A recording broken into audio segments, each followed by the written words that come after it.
Okay, y'all, today we're going to work on my daughter's 2014 Acura TL, and she's got two things going on. The first problem is when she cranks up the car in the morning, sometimes there's a high-pitched squeal. So I'm thinking it's the serpentine belt or the tensioner. By the way, we're going to replace both. In addition to that, or the second thing, we're also going to replace the brakes. When she comes to a stop, her brakes either squeal or and in addition to that, there's a vibration in the steering wheel that she can feel. So with that being said, we're going to replace rotors, front and rear, and pads, in addition to that belt tensioner and serpentine belt. And I'm gonna show you all how to do it. Okay, y'all, here are the parts that you need to get this done here. Starting with the rotors, front and rear. And if you need to, you can pause for the part number. In addition to that, there's the brake pads, front and rear, the serpentine belt tensioner, the serpentine belt, some shop towels, and brake clean. Okay, in the center of the shot, as you all can see, the serpentine belt got a little line in it, so we need to go ahead and replace that. I'm gonna show you the other side of the belt to show you what else you'll be looking for when replacing the belt or determining whether or not you need to replace a belt. In addition to, in the center of the shot there's the pulley for the serpentine belt tensioner, and yeah, we're gonna go ahead and replace it as well. Okay, what you all need, or gonna need to do this, is a 14mm socket and a long ratchet, okay, the standard ratchet. They also make serpentine tools for this job as well, so but we're gonna make do with this. You come over here, onto the pulley, get on that center bolt.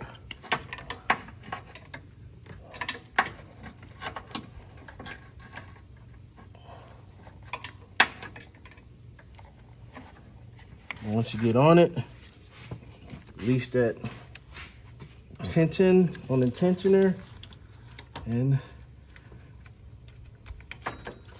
go take the belt out.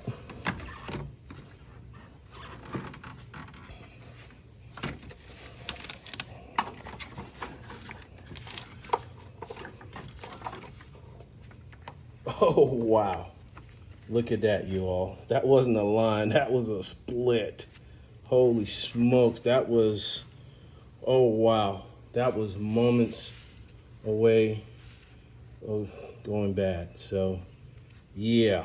And then also, well, your belt isn't supposed to look like that, y'all, to be honest with you, but what you're looking for as well, the cracks in the grooves of the serpentine belt. But beyond that, that line is a cut. So that would have just, I mean, look at that, man. That's crazy. So yeah, it was time to replace that. As y'all can see there, we got to remove this panel right here. And once we remove this panel here, we can actually have access to the tensioner for the serpentine belt. So you need this 10mm bolt here removed, that 10mm bolt replaced there, as well as this Allen head screw in the center. So we're gonna go ahead and try to remove those. And out comes the tensioner. Okay, y'all, here's the two tensioners. The one on the right is the one that I just pulled off the car. And I think that's a reman because basically it looks exactly as this one does or whatnot. So it just doesn't have the number. You see the manufacturer logo there, but there's no stamping number here. There's a stamping number there. But I wanted to show you all that, look at that pulley. And then when you spin it, I'm spinning it one hand here. You hear that? So, could I gotten some more miles out of that? I'm pretty sure. I'll show you the difference with the new one. I know the black is hard to tell, but it's stable. It's not making that noise. So I think it's probably a good idea to go ahead and replace it with the new one, with this one here. Okay, you all, now obviously these belts don't really need a comparison as far as condition.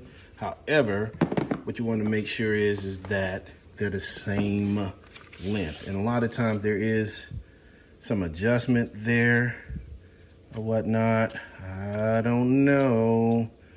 The new belts look a little longer, but this is what you want your belt to look like when you're checking for condition or whatnot. So with that being said, we're going to give this a whirl, but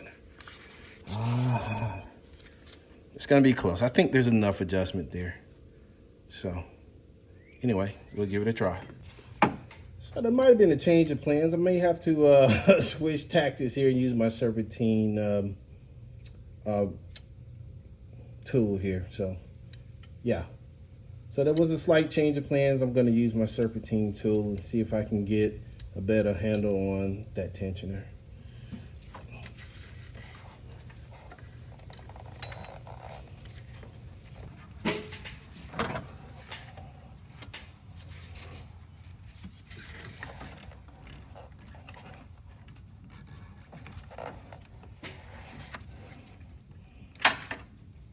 To give you all a better idea what happened there, as you can see, there's my wrench on the idler pulley tensioner, and you want to make sure your serpentine are in the grooves.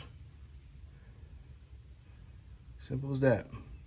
So a quick tip here, these cars are old and the plastic on these cars are starting to get brittle. So invest in yourself in these connectors here, automotive plastic body panel connectors here. They're inexpensive, but they're easy to replace your old OEM plastic hardware.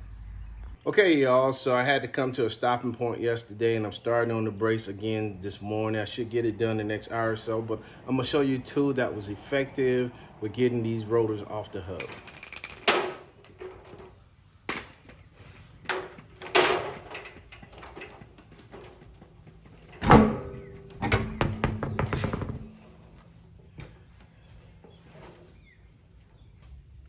Okay, you all, as you can see, here are our rotors. I actually have some newer pads on it, but I think I don't feel any deep grooves. My fingernail is not catching anything. However, there's a bit of feathering there. So technically, in my opinion, I might be wrong. You all can tell me whether or not this is more than likely the original width of the disc of the rotor there, and being that it's had some wear, that's probably why you feel that pulsating of the brake. And we're just gonna go ahead and replace it anyway and replace the pads. We in here, you might as well just go ahead and do it. So we'll go ahead and get started. Okay, y'all, this is what they call the impact screwdriver, and what you do with this device, you have a bit, whatever bit size that you need for the screw.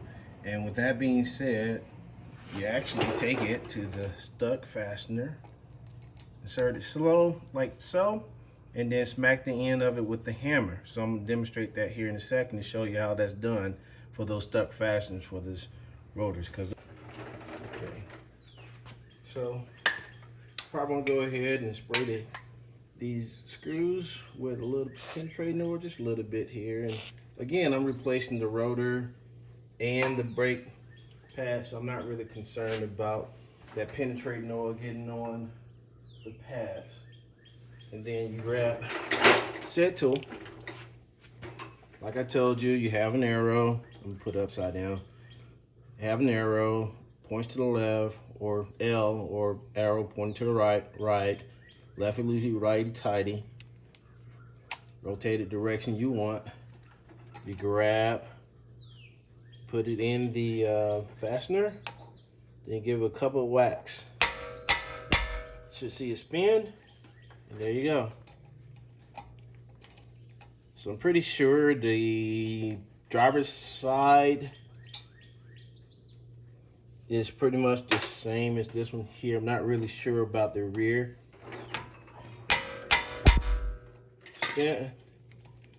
Not really sure about the rear, but we're gonna definitely do that. And I'm not gonna bore you all with doing this for other times, but the process should be the same.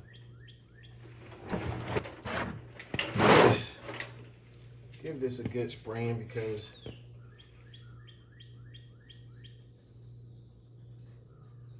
so I don't necessarily have to work with the dirtiest tools. And like I said, you all, don't get all freaked out. I'm changing these pads and rotors anyway, so it is okay. It's okay.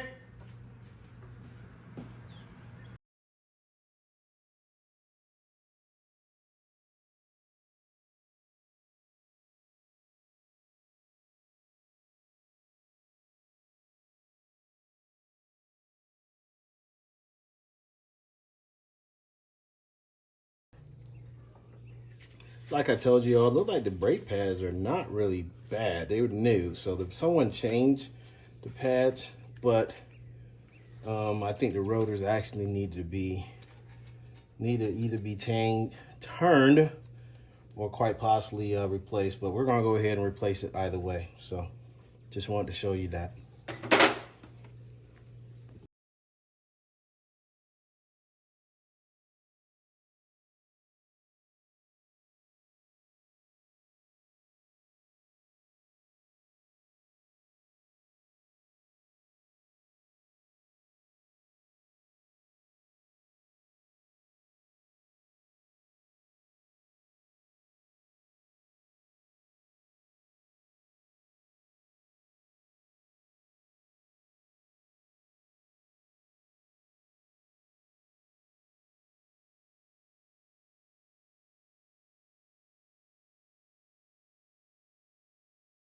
So I had installed these screws here to actually manually pull the rotor off the hub, and I'm gonna show you all how that works.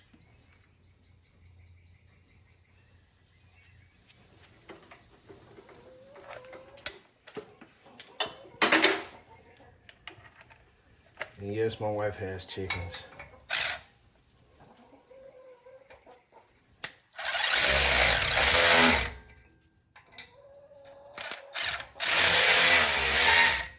Just like that. Because of the rust, it comes right off. See? Those screws press on the hub and pushes the rotor out, and that's why you put those screws in there. And then you just put everything in reverse in order, and that will be how you change the brakes out here in the front.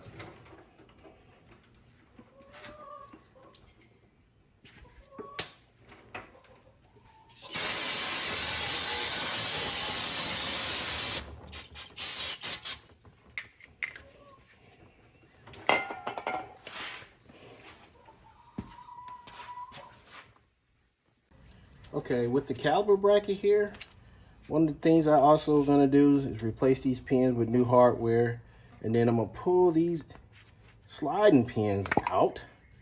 You see the grease there? That grease is purple in color. So I'm gonna go ahead and clean that up and replace that as well. Sorry if I was out of focus there, but just to tell you all again what I'm gonna do. With this caliper here, I'm gonna remove these sliding brackets here. This is where your actual pads sit on, and then the pin here that just came out of here. I'm gonna repack that grease with some new grease.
was on there.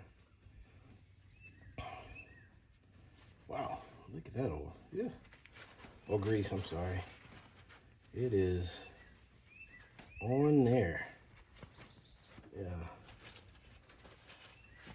Yeah. Off camera, I'll go ahead and get some gas and get some of that stuff off, but you can see that grease is just almost caramelized on that pin there, so I'm gonna get that cleaned off.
So I just learned something today. You can see the rotor number here, part number, and you can look it up to determine whether it's front or rear. But if you look at the picture, it shows you the rotor and where it goes. See 0738 Romeo, 0739 Romeo, arrows that point to the rear. So these two are the rear of the car, and these two rotors go to the front of the car. Just learned something. It's cool. Okay, so here's my front rotor here. As you can see, it's packaged in the box and plastic. And once you rip this plastic off,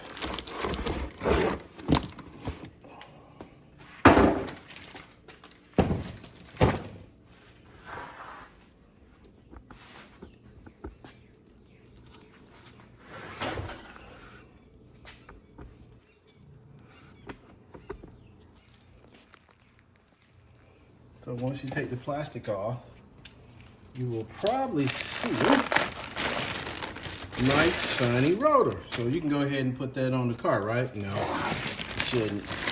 Matter of fact, the manufacturers, when they box these rotors, they typically put on a coating to keep them from rusting, okay? Because there's no telling how long these rotors can sit in a warehouse or on some kind of shelf or whatnot. So what you want to do is get your brake cleaner, a couple of towels, and you want to go ahead and wipe the surface around the outside and the inside of that hub.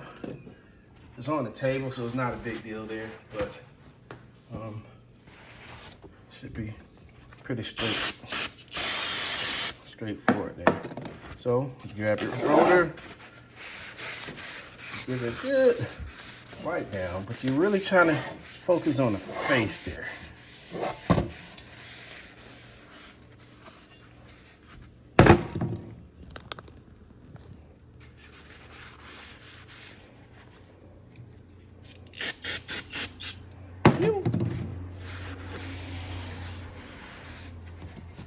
And then on the back side here.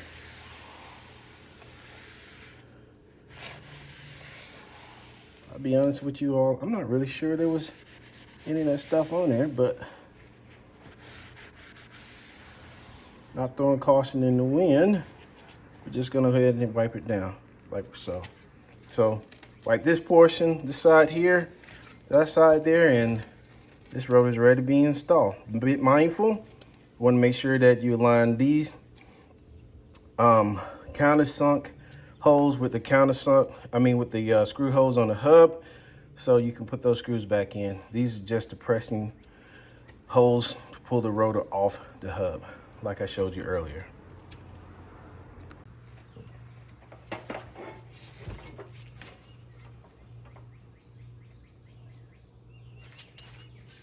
You want to make sure you match this countersink with that screw hole there.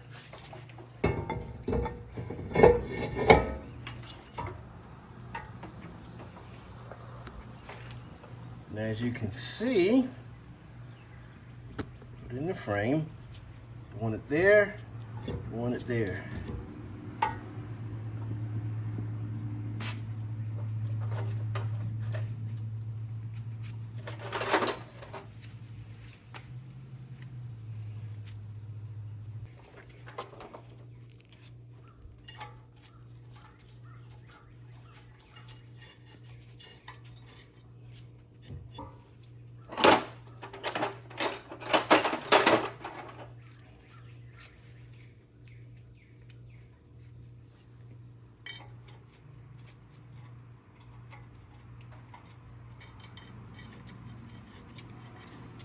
And when you're installing these, anytime you install something, always try to do it evenly.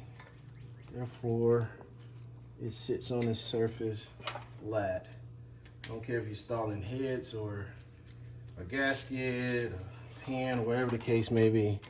Always try to tighten things evenly.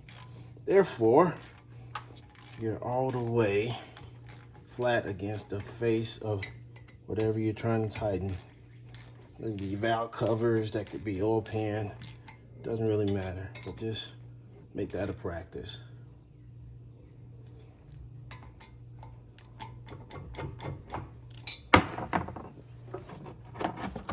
Cool.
Look at this.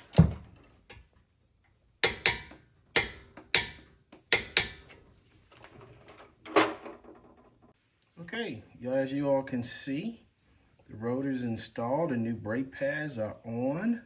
We went ahead and did the Serpentine belt and the idler pulley. So this car should be ready to go. So I'm gonna go ahead and do the other three wheels, change the brakes and rotors on them. Like you all saw in the video here, is simply taking things off, starting with the caliper bracket, the rotor, and then swapping them out and then reinstalling them in reverse order. So we should have this wrapped up here pretty quick. Yeah, that's awesome.